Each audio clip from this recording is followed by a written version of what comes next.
l'opérateur global de téléphonie mobile MOF Africa a procédé, le vendredi 11 mars 2022, au lancement de la 6e édition de la caravane au profit des communautés catholiques de Côte d'Ivoire.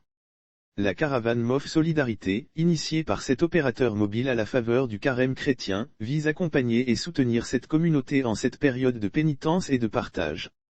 Elle a visité les 11, entre 13 et 14 mars 2022 respectivement les communautés des paroisses Saint-Raphaël de Sikansi, Saint-Martin d'Akoupé et Saint-André de Bongouanou.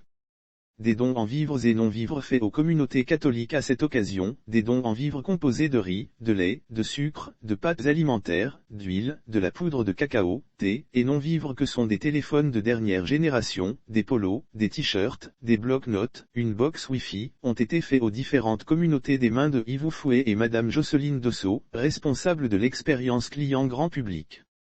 Les bénéficiaires saluent l'acte de partage, les communautés bénéficiaires ont salué cet acte de partage, de charité et de démonstration de l'amour pour son prochain, qui sont des valeurs promues par les enseignements bibliques.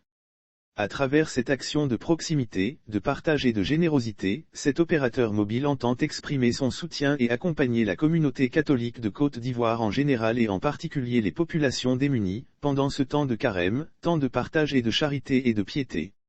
Inscrire toujours la générosité au centre des actions commerciales et sociétales. Cette initiative est également l'expression de la relation de proximité qui conduit les actions du groupe et une réaffirmation de l'entreprise de toujours inscrire la générosité au centre de ses actions aussi bien commerciales que sociétales.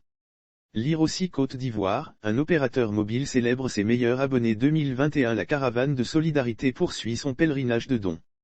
Elle visitera également l'église catholique Sainte-Jeanne d'Arc de Tienkoakro et bien d'autres paroisses lors des prochaines étapes. Pour le bonheur de la communauté catholique qui ne cesse de remercier l'opérateur mobile pour sa générosité légendaire. Sauf autorisation de la rédaction ou partenariat préétabli, la reprise des articles de l'infodrome.com, même partielle, est strictement interdite. Tout contrevenant s'expose à des poursuites.